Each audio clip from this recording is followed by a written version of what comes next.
नमस्कार, आप देख रहे हैं हमारा खास कार्यक्रम इजराइल हमास जंग की कहानी और मैं हूं आपके साथ चविश कात्री। साल 2023 से साल 2024 तक अब तक इजराइल हमास जंग में क्या कुछ हुआ, इस कार्यक्रम में हम आपको हर एक घटनाक्रम के बारे में बताएंगे। तो देखिए और बने रहिए हमारे साथ।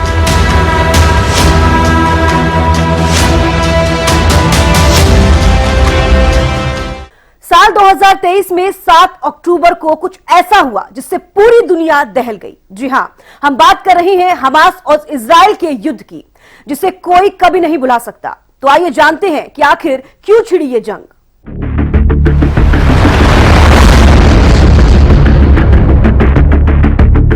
हमास ने इजराइल पर क्यों किया हमला? 7 अक्टूबर से हमास इजराइल जंग जारी। हमास इजराइल हमले में हुई तबाही। जंग में 1200 से ज्यादा लोग मारे गए। हमास ने इजराइल पर 7 अक्टूबर 2023 को अपने इतिहास का सबसे घातक हमला किया, जिसमें एक संगीत समारोह में 360 से अधिक युवाओं सहित लगभग 1200 लोग मारे गए थे। इस अभूतपूर्व हमले ने पूरे देश को झकझोर कर रखा, क्योंकि हमास के बंदूकधारियों ने घंटों तक सीमावर्ती समुदाय को निशाना बनाया और लोगों को बंधक बना लिया। हमास ने कहा कि ये एक प्रतिरोध आंदोलन है। इसने इस हमले को दशकों से चले आ रहे इजराइल उत्पीड़न, फिलिस्तीनियों की हत्याओं और गाजा पट्टी पर सालों से चल रही नाकेबंदी का जवाब बताया। हमास ने कहा, फिलिस्तीनियों की दुर्दशा को विश्व के राजनीतिक एजेंडे में डाल दिया है। दुनिया में ये आवाज उठाना जरूरी था कि लोगों को बताया जाए कि यहाँ ऐसे लोग जिनके पास एक मुद्दा है और उनकी मांगे हैं, जिन्हें पूरा किया जाना चाहिए। हमास ने ये भी कहा कि ये हमला इस बात की प्रतिक्रिया है कि इजराइल ने यरूशलेम में अल अक्सा मस्जिद परिसर पर कब्जा करने की कोशिश की, जो इस्लाम का तीसरा सबसे पवित्र स्थल है। हमास इजराइल की जेलों में बंद हजारों फिलिस्तीनियों की रिहाई भी चाहता है। हमले से पहले का साल वेस्ट बैंक पर कब्जे के मामले में सबसे घातक साल था। जब से संयुक्त राष्ट्र ने 2005 में रिकॉर्ड करना शुरू किया था, साल के अंत तक कम से कम 505 फिलिस्तीनी मारे गए थे, जिनमें से ज्यादातर इजरायली सैनिकों और बसने वालों के हाथों मारे गए थे। उसी साल वेस्ट बैंक में 30 इजरायली भी मारे गए थे। सभी फिलिस्तीनी गुट और दल पश्चिमी तट पर इजराइल की मौजूदगी का विरोध करते हैं, साथ ही पूर्वी यरूशलेम और गाजा पट्टी पर भी कब्जा करते हैं। वे चाहते हैं कि ये भूमि भविष्य के स्वतंत्र राज्य का हिस्सा बने, जिसे अंतर्राष्ट्रीय समुदाय के विशाल बहुमत का समर्थन प्राप्त हो। जब 7 अक्टूबर 2023 को हमास ने इजराइल पर हमला किया था, तब समूह का मुख्य नेता इस्माइल हनिया था। मैं कतर में रहता था, जहाँ समूह का मुख्यालय है।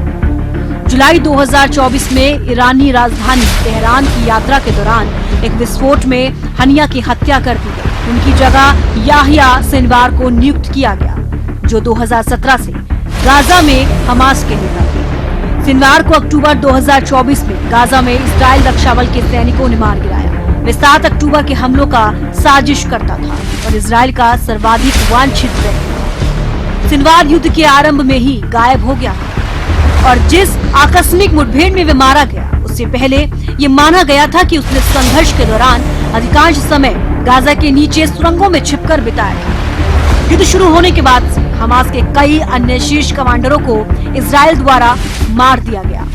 वहीं नवंबर 2023 में एक सप्ताह का युद्ध विराम हुआ था, लेकिन एक और युद्ध विराम कराने के प्रयास विफल हो गए। क्या इजराइल हमास के बीच पहले भी लड़ाई हुई है?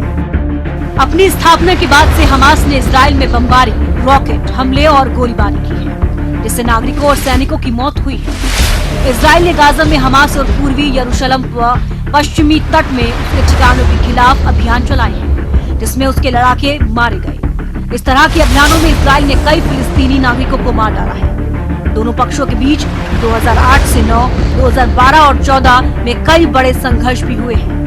दोनों पक्षों के बीच आखिरी बड़ा संघर्ष मई 2021 में हुआ था, जो 11 दिनों के बाद युद्ध विराम पर समाप्त हुआ था। प्रत्येक दौर की लड़ाई में दोनों पक्षों के लोग मारे गए हैं, जिनमें से अधिकांश गाजा के फिलिस्तीनी हैं। गाजा पट्टी कहाँ है और ये कितनी बड़ी है? गाजा पट्टी इजराइल, मिस्र और भूमध्य सागर के बीच 41 किलोमीटर लंबी और 10 किलोमीटर चौड़ी भूमि है। ये 1947 में मूल संयुक्त राष्ट्र विभाजन योजना के तहत प्रस्तावित अरब राज्य का हिस्सा था। इजराइल के निर्माण के बाद हुए युद्ध में गाजा पर मिस्र का कब्जा हो गया। फिर 1967 के 6 दिवसीय युद्ध के दौरान इजराइल ने इस पर कब्जा कर लिया। इजराइल ने 2005 में अपने सैनिकों और लगभग 7,000 प्रवासियों को इस क्षेत्र से हटा लिया था। हालांकि संयुक्त राष्ट्र अभी भी इस भूमि को कब्जे में मानता है। वहीं गाजा दुनिया के सबसे घनी आबादी वाले स्थानों में से एक है। इजराइल गाजा के हवाई क्षेत्र, उसकी तटरेखा और साझा सीमा को नियंत्रित करता है। ये लोगों और माल की आवाजाही को भी सीमित करता है। 2024 का साल पूरी दुनिया के लिए जहां काफी खास रहा, तो वहीं इजराइल और हमास के लिए काफी दुखद साबित हुआ। और वो इसलिए क्योंकि इजराइल और हमास के बीच की जंग को 7 अक्टूबर 2024 को 1 साल पूरे हो गए हैं। ये रिपोर्ट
ने कहा कि इजराइल को इस घड़ी में किसी भी प्रकार की मदद की जरूरत होगी तो अमेरिका हर कदम पर मदद के लिए इजराइल के साथ खड़ा है।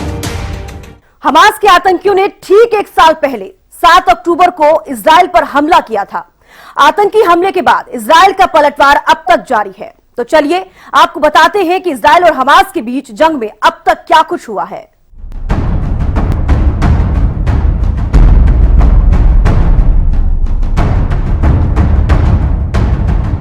इजराइल और हमास के बीच जंग को 7 अक्टूबर 2024 को एक साल पूरे हो गए हैं। साल 2023 में 7 अक्टूबर को हमास के आतंकियों ने इजराइल पर हमला किया था। हमास की ओर से किए गए इस हमले में लगभग 1200 इजरायली नागरिक मारे गए थे और करीब 200 से ज्यादा लोगों को बंधक बना लिया गया था।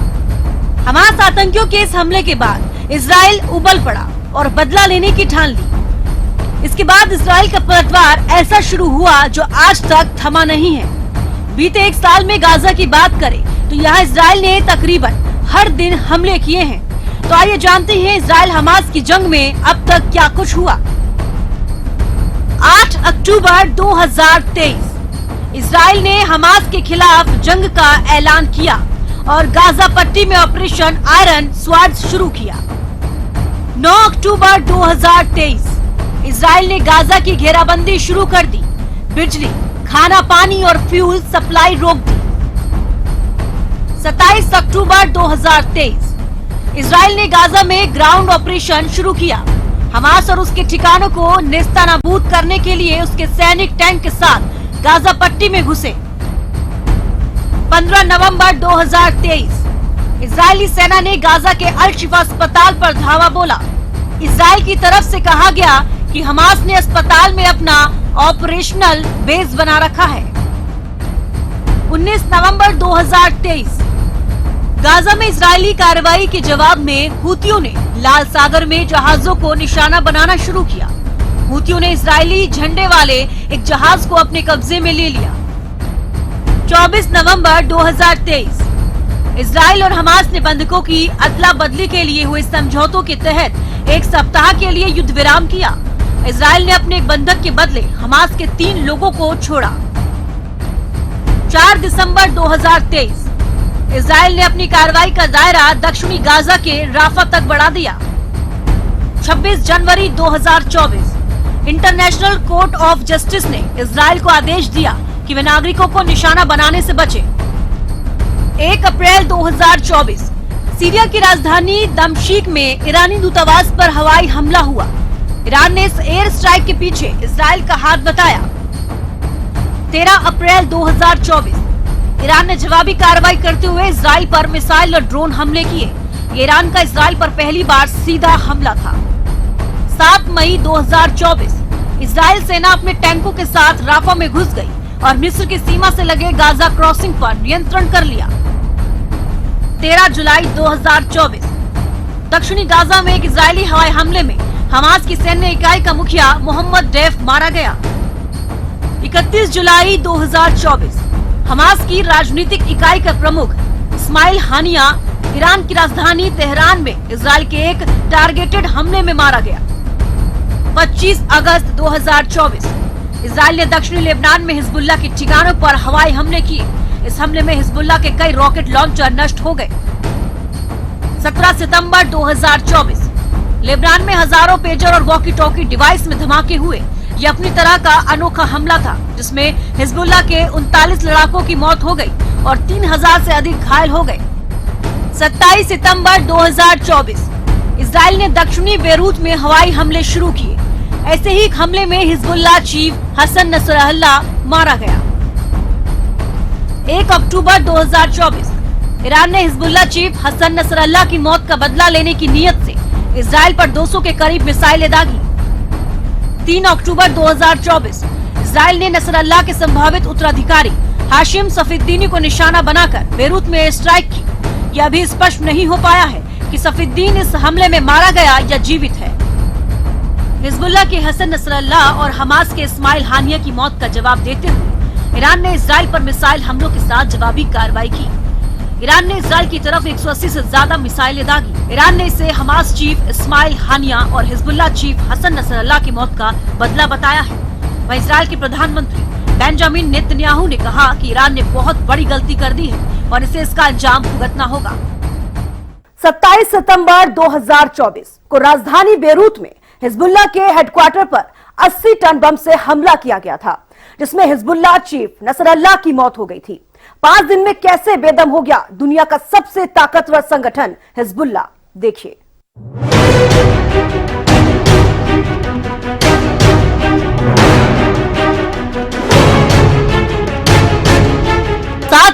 अक्टूबर 2023 को फिलिस्तीनी आतंकी समूह हमास ने इजराइल पर हमला किया था। इसमें लगभग 1200 इजरायली नागरिकों की जान गई थी। 200 से अधिक लोगों को आतंकियों ने बंधक बनाया था। इसके जवाब में इजराइल ने गाजा पट्टी पर भीषण तबाही मचाई। इजरायली हमलों से हमास की कमर टूट गई। ये तो थी इजराइल हमास संघर्ष के पीछे की मौजूदा वजह। मगर इजराइल और हिजबुल्लाह के बीच छिड़ी जंग की वजह क्या आप जानते हैं कि इजराइल ने हिजबुल्लाह पर आखिर कहर बरपाना क्यों शुरू किया? आइए जानते हैं। ईरान ने खड़ा किया हिजबुल्लाह। इजराइल और हिजबुल्लाह के बीच दुश्मनी काफी पुरानी है। हिजबुल्लाह को खड़ा करने वाला देश ईरान है। ईरान शिया बहुल देश है। हिजबुल्लाह भी शिया मुस्लिम संगठन है। ये जग जाहिर है कि ईरान और इजराइल की नहीं बनती है। इसी साल सीरिया में इजरायली हवाई हमले में ईरानी राजदूत की मौत हुई थी। इसके बाद ईरान ने करीब 300 ड्रोन और क्रूज मिसाइलों से इजराइल पर हमला किया था। मगर इस हमले में इजराइल का कोई खास नुकसान नहीं हुआ था। वैश्विक दबाव की वजह से ईरान को अपने कदम पीछे खींचने पड़े। मगर जो काम ईरान खुद नहीं कर सकता वो अपने छद्म समूहों से करवाता है। हिजबुल्लाह पर इजरायली हमले की वजह। 2006 के हिजबुल्लाह इजराइल युद्ध में संयुक्त राष्ट्र ने मध्यस्थता की थी। समझौतों के मुताबिक हिजबुल्लाह को सीमा से 29 किलोमीटर पीछे हटना था, मगर उसने इससे मना कर दिया। इजराइल अब हिजबुल्लाह से सीमा से 8 से 10 किलोमीटर पीछे हटने की मांग कर रहा है। दरअसल हिजबुल्लाह की एंटी टैंक गाइडेड मिसाइलों की रेंज 10 किलोमीटर तक है। हिजबुल्लाह पर इजरायली हमले की एक वजह बफर जोन भी है। दक्षिणी लेबनान में स्थित एक बफर जोन पर कब्जा करना इजराइल का लक्ष्य है। इजराइल यहाँ से हिजबुल्लाह के लड़ाकों को सीमा से पीछे धकेलना चाहता है। 7 अक्टूबर को हमास के हमले के बाद से ही हिजबुल्लाह लगातार उत्तरी इजराइल को अपना निशाना बना रहा है।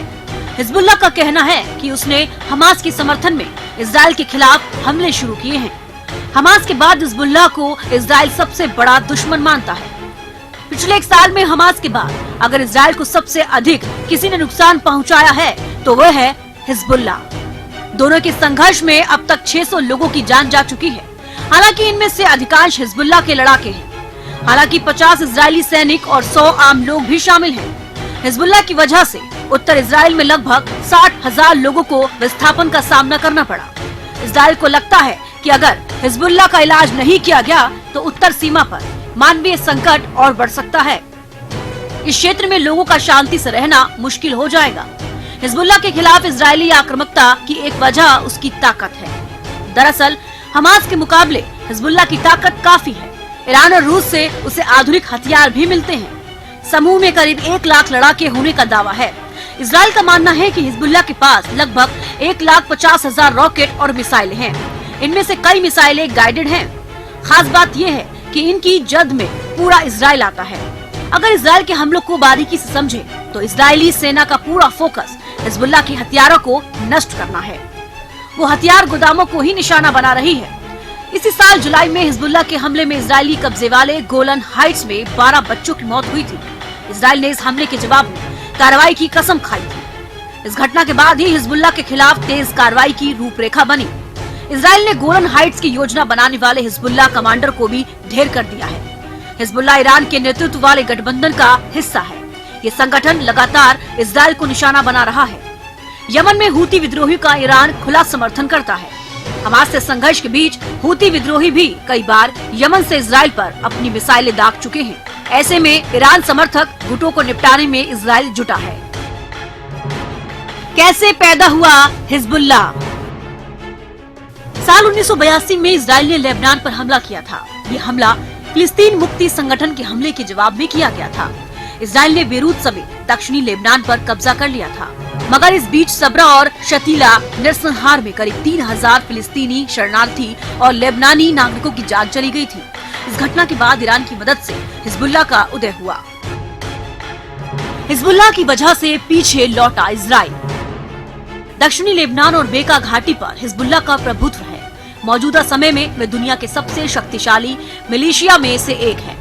1983 में हिजबुल्लाह ने बेरूत में अमेरिका और फ्रांस सेना के 300 जवानों की बम हमले में जान ले ली थी। हिजबुल्लाह की ताकत का अंदाजा आप इसी से लगा सकते हैं कि साल 2000 में इजरायली सेना को अपने कदम दक्षिणी लेबनान से पीछे खींचने पड़े थे।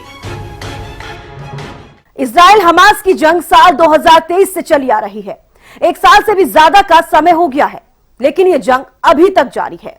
इस जंग को रुकवाने की भी काफी कोशिशें की गई, लेकिन इसमें सफलता नहीं मिल सकी। ये रिपोर्ट आप देखिए।